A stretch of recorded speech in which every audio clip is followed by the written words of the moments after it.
আল্লাহ কুদরতি ভাবে এই জালেমদের থেকে বাঁচানোর জন্য আল্লাহ কুদরতি ভাবে আমাকে বিদেশে নিয়ে গেছে। বিদেশে আমাকে 13টি বছর অবস্থান করতে হয়েছে। এই 13 বছর অবস্থানকালীন সময়ও তারা আমাকে ওখানেও শান্তিতে থাকতে দেয় না। সারা পৃথিবীর প্রতিটা দেশে ইন্টারপোলের মাধ্যমে নোটিশ পাঠাইছে, প্রতিটা দেশে আমি যেখানে থাকি, যে অবস্থায় থাকি, আমাকে গ্রেফতার করে বাংলাদেশে পাঠানোর জন্য। এই চিঠির পরিপ্রেক্ষিতে আমাকে গ্রেফতারও করা হয়েছিল, বাংলাদেশে পাঠানোর সমস্ত পরিকল্পনাও গ্রহণ করা হয়েছিল। সেদিন খবর পেয়ে আমার এই ছোট ভাইয়ের জন্য সেই দেশে চলে গেছিল। তারা আমাকে অ্যারেস্ট করার পর যখন হেডকোয়ার্টারে নিয়ে গেল, সমস্ত কিছু ঠিক করলো। আমি আমার একজন বন্ধু আছেন মদিনা শরীফে মসজিদে নববীর মুয়াজ্জিন, উনি আমাকে শিখাই দিয়েছিল 2 রাকাত নফল নামাজ। যদি কখনো বিপদে পড়স 2 রাকাত নফল নামাজ পড়ে সালাম ফিরে সেজদায় গিয়ে আল্লাহর কবি, আল্লাহ করে বিপদ থেকে উদ্ধার করব। আমি সেই নফল নামাজ পড়লাম, সালাম ফিরে সেজদায় গেলাম, আল্লাহরে কইলাম। কোয়ার লগে লগে 2 কর্মকর্তা এসে আমার কয় কি, তোর আমরা সাইডে দেবো, তুই আমাদের সহযোগিতা কর। আল্লাহ কি সহযোগিতা? বলে যে তুই বাংলাদেশি একজন পাসপোর্ট হোল্ডার, যার ভিসা ভ্যালিড আছে, তার পাসপোর্টটা আমাদের কাছে জমা দিবি। তোর পাসপোর্টটা জমা থাকবে। থাকার পরে তারা বলল যে আমরা যখন ছেড়ে দেবো তুই হসপিটালে ভর্তি হ। হসপিটালে যখন ভর্তি হতে বললো, তখন বললো যে ওখান থেকে একটা সার্টিফিকেট নিবি, নিয়ে আমাদের কাছে জমা দিবি যে তুই হসপিটালে ভর্তি হইছস। এমন সময় একটা মেডিকেল টিম চলে আসলো, এসে আমার সমস্ত কিছু পরীক্ষা নিরীক্ষা করে বলল তাকে প্লেনে উঠতে দেওয়া যাবে না, তার অবস্থা খুব খারাপ। সুবহানাল্লাহ। এটা কারাই করছে? আল্লাহ। তারপরে শেষে তারা আমাকে বলল, আমি বললাম যে মেডিকেল সার্টিফিকেট দিতে হবে, কোন হাসপাতালে ভর্তি হয়। বললো যে তোরে যে আমরা অ্যারেস্ট করছি এটা তো বাংলাদেশে দাঁড়াই দিছি, বাংলাদেশে এই মেডিকেল রিপোর্টটা দিয়ে বলবো যে তুই অসুস্থ হাসপাতালে, তোরে এই জন্য পাঠানো যায় নাই, আর তুই 3 দিন করে কোর্টে হাজিরা দিবি। আল্লাহ পাকের রহমত দয়া, কোর্টে যখন হাজিরা দিলাম মামলা পুরা খালাস। এটা বাঁচাইছে কেডা? এরকম মালয়েশিয়া তো অনেক বিপদ থেকে আল্লাহ আমাকে বাঁচাইছে। আমার ভিসা ছিল না মালয়েশিয়াতে যখন ছিলাম, তখন এক সময়টায় আমি রাত্রে স্বপ্ন দেখি আমার বাসায় ইমিগ্রেশনের পুলিশ অফিসাররা এসে ভরে গেছে। সকালবেলায় ফজর নামাজ পড়ে আমার স্ত্রীকে বললাম যে আমি তো স্বপ্নে এটা দেখছি, তুমি আমার কাপড় চোপড়গুলি সব একত্র করে দাও, আমি হাসপাতালে ভর্তি হবো। কারণ হাসপাতালে ভর্তি হলে তো তারা অ্যারেস্ট করে নেবে না, ইমিগ্রেশন পুলিশ আসলেও। তখন আমার স্ত্রী কাপড় চোপড় রেডি করে দিল, আমি যে হাসপাতালে ভর্তি হলাম। তখন আমার স্ত্রী মালয়েশিয়া ছিল। হাসপাতালে ভর্তি হওয়ার পরে বৃহস্পতিবার দিন রাত্রে স্বপ্ন দেখলাম, শুক্রবার সকালে হাসপাতালে ভর্তি হইলাম। তার 2 দিন পরে বাসায় ইমিগ্রেশন পুলিশ এসে হাজির, মহিলা পুরুষ। আয়সা বলতেছে হোয়ার ইজ কায়কোবাদ। আমার ওয়াইফ, আমার 2 মেয়ে ওখানে পড়তো, তারা তো এমন কান্নাকাটি। আমার মেয়ে কান্নাকাটি করে আমার ফোন করে লাভবো, বাসা তো ভরে গেছে গায়ে, ইমিগ্রেশনে পুলিশ আর মহিলা খালি তোমারে খুঁজে। আমি বললাম তাদেরকে বলে দাও যে আমি হাসপাতালে আছি। আব্বু বলছি অলরেডি, তাদেরকে হাসপাতালের নামও দিয়ে দিছি। তারা ওখান থেকে সব কাজ শেষ করে হাসপাতালে আসলো। হাসপাতালে একজন ডাক্তার ছিল, দাতু আমিন। যারা মালয়েশিয়া অবস্থান করেছেন তারা জানেন দাতু হলো একটা উপাধি যেটা রাজায় দেয়, তারা বেশ দামি মানুষ। দাতু আমিন হলো আমার ডাক্তার। উনি আমাকে হাসপাতালে ভর্তি করেছে। উনি কয় আমি বললাম যে আমার বাসায় তো পুলিশ এসে, ইমিগ্রেশন পুলিশ এসে, তারা তো এখন এখানে আইতেছে হাসপাতালে। ওই তুই কোনো চিন্তা করিস না, তুই একটাও কথা কবি না, যা কর আমি কম। আমার ভাই মজিদ আর আরবিন তখন মালয়েশিয়া ছিল, তখন তারাও আসতে খবর পেয়ে দাতু আমিন বললো যে সে খুব আমার রোগী, খুব খারাপ অবস্থা, সে কথা বলতে পারবে না, যা প্রশ্ন করার আমারে করো। তখন প্রশ্ন করার পর কথাবার্তা বলার পরে বলে যে চিন্তা করিস না, আমরা তার ভিসার ব্যবস্থা করে দেব, তোরা তার চিকিৎসা কর। আল্লাহ আল্লাহ কি পারেন দেখছেন, আমাদের বানাইছে কেডা, আমাদের রিজিক দেয় কেডা, আমাদের এই যে বাতাসটা যদি 2 মিনিটের লিগে বন্ধ হয়ে যায়, কোনো খবর আছে? কারেন্ট তো বন্ধ হয়ে যায়, হয় না? অনেক সময় অনেক কিছু বন্ধ হয়ে যায়, কিন্তু বাতাস বন্ধ হয় না। বাতাসটাকে আল্লাহ পাক এমন ভাবে দিয়ে রেখেছেন আমাদেরকে নিয়ামত হিসাবে, আমার বন্যারা এই বাতাসটা না থাকলে তো বাঁচতো না, কেউ সব মারা যাবে, তাই না? আল্লাহ অত্যন্ত মেহেরবান। আল্লাহ যা চান তাই হয়। আল্লাহর হুকুম অনুযায়ী আমাদেরকে চলতে হবে। আল্লাহর হুকুম অনুযায়ী যদি না চলি, দুনিয়াতে আমরা শান্তি পাবো না, আমাদের অশান্তি চতুর্দিক দিয়ে ধরে বসবে। এই আওয়ামী লীগ জালেম সরকার মানুষের উপরে জুলুম অত্যাচার অবিচার করেছে, বিশেষ করে মদ, জুয়া, ফেন্সিডিল, হিরোইনে চতুর্দিকে ভরপুর করে দিয়েছিল।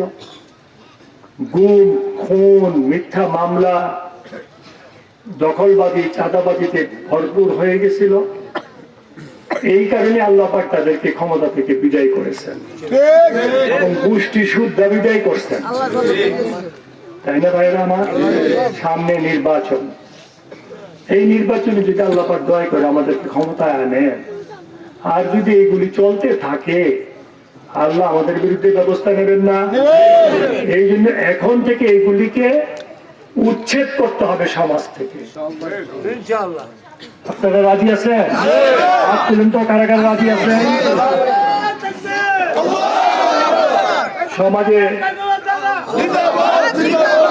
সমাজে চাঁদাবাজ রাখা যাবে না, দুর্নীতিবাজ রাখা যাবে না। আমরা ইনশাআল্লাহ, আল্লাহ যদি আমাদেরকে এমপি বানায়, আমি অসৎ, দুর্নীতিবাজ, জুলুমবাজ এমন কোন নেতা আমার দলে রাখবো না ইনশাআল্লাহ। সৎ, নিষ্ঠাবান নেতাদেরকে নিয়ে দল করবো ইনশাআল্লাহ। আর আপনাদের সাথে, আমার এই বোনদের, এই ভাইদের সাথে পরামর্শ করে আপনাদের এলাকার সমস্যা সমাধানের চেষ্টা করব, আপনাদের এলাকার কাজ করার চেষ্টা করবো। আপনার সাথে পরামর্শ ছাড়া কোনো কাজ করব না। ভাইয়েরা, বোনেরা আমার, আপনারা দেখেন, একটা কথা কইলে আপনার একটু চিন্তা করেন। আমি যখন বাইরে ছিলাম, যখন আমার যাবজ্জীবন কারাদণ্ড হয়েছিল, এই মুরাদনগরের হিন্দু ভাই বোনরা কিন্তু মানব বন্ধন করেছিল। আমাকে যখন ফোন করলো যে আমরা মানব বন্ধন করবো, আমি বললাম তোর বিজয়ী মেরে দিই, তোর প্রশাসন করতে দেবে না, বলে যা হওয়ার হবে আমরা মহিলা পুরুষ মিলে করবো। ঠিকই দেখলাম পরের দিন হাজার হাজারের মহিলা পুরুষ, হিন্দু পুরুষ ভাইয়েরা বোনেরা মানব বন্ধন করলো। এমন মানব বন্ধন করেছে, আমি আশ্চর্য হয়ে গেছি। আমি তাদের কাছে কৃতজ্ঞ। আপনাদের কাছে আমার একান্ত অনুরোধ থাকবে, তাদের দিকে আপনারা খেয়াল রাখবেন, তাদের জন্য কোনো অসুবিধা না হয়। কারণ আমার নবী সাল্লাল্লাহু আলাইহি ওয়াসাল্লাম কি বলছেন, সংখ্যালঘুদের জান, মাল, ইজ্জত, রক্ত তোমাদের আমানত বলছে না? আমানতের খেয়ানত করলে কি ঈমান থাকবো? এই জন্য ওনাদের প্রতি খেয়াল রাখতে হবে। আর বিশেষ করে আমাদের নারী সমাজ অবহেলিত, এটা অস্বীকারের কোনো উপায় না। ঘরে অবহেলিত, বাইরে অবহেলিত। আমরা যারা জামাই আছি তারা, আমরা ঘরেও তাদের দাম দিই না।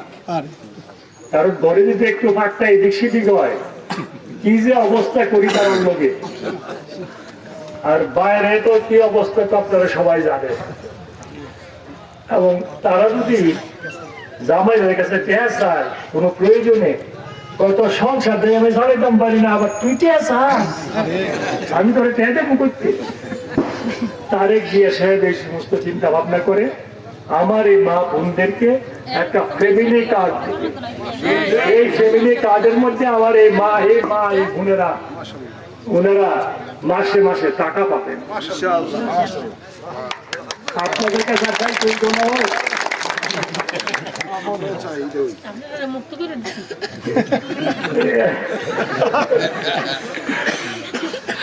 মুক্ত তো আল্লাহ করিয়ে দিয়েছে আপনাদের, কারণ জামাই কইছে বউয়ের হক আদায় করতে হইব, তার জন্য কোনো অসুবিধা না হয়, এমন স্বাধীনতা আল্লাহ দিয়ে দিছে। আল্লাহর হুকুম অনুযায়ী যদি আমরা চলি, তাহলে স্বামী স্ত্রী সংসার হবে একটা স্বর্গ। আল্লাহর হুকুম অনুযায়ী চলি। আল্লাহ কি কইছে,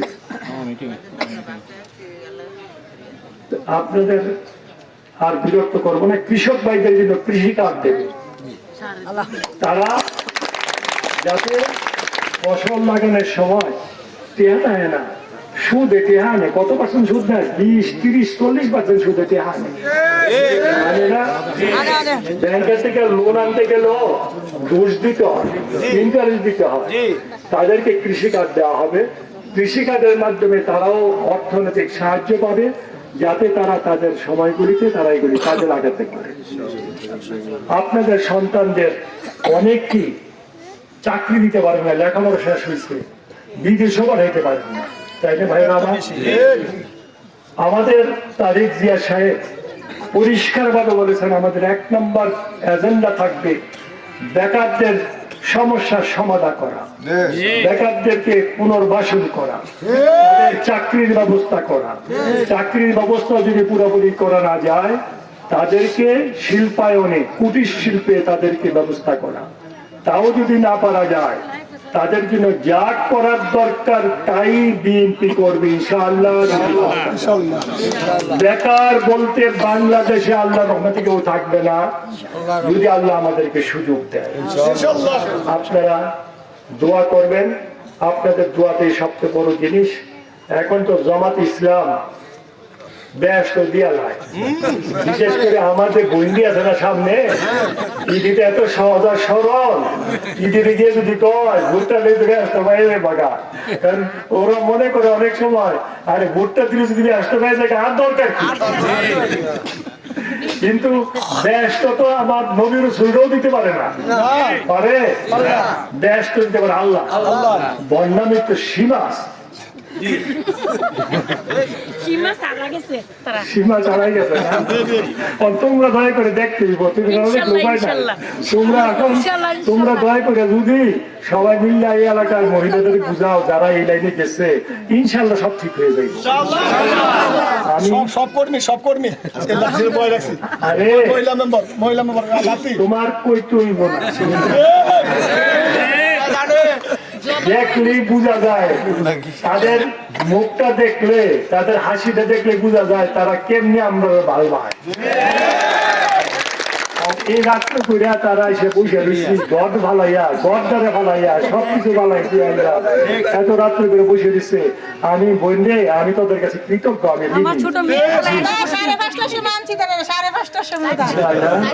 ইনশাআল্লাহ আল্লাহ যদি এমপি বানায়, এই এলাকায় আসবো, বোনদের জন্য আলাদা বসবো, তাদের কথা শুনবো, তাদের সমস্যা শোনার চেষ্টা করবো, ভাইদের সাথে আলাদা।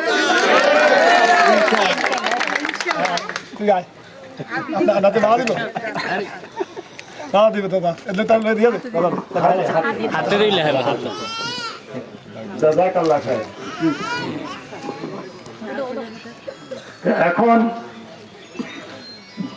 জামাত ইসলাম স্বাধীনতা যুদ্ধ কিন্তু বিরোধিতা করতে করে নাই, এই দলটা আমরা চিনি।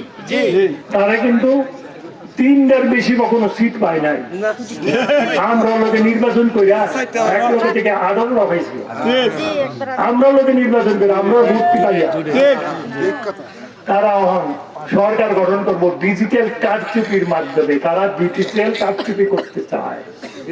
তারা যেন ডিজিটাল কার্যসূচি না করতে চায়, এই জন্য আমার এই বোনেরা আর ভাইয়েরা মিল্লা 12 তারিখে ফজরের সময় আল্লাহ সাহায্য কামনা করে কেন্দ্রে চলে যেতে হবে, যে ভোট দিয়ে রেজাল্ট না হওয়া পর্যন্ত অপেক্ষা করতে হবে, রেজাল্ট নিয়ে তারপর ঘরে ফিরতে হবে। রাজি আছেন আপনারা?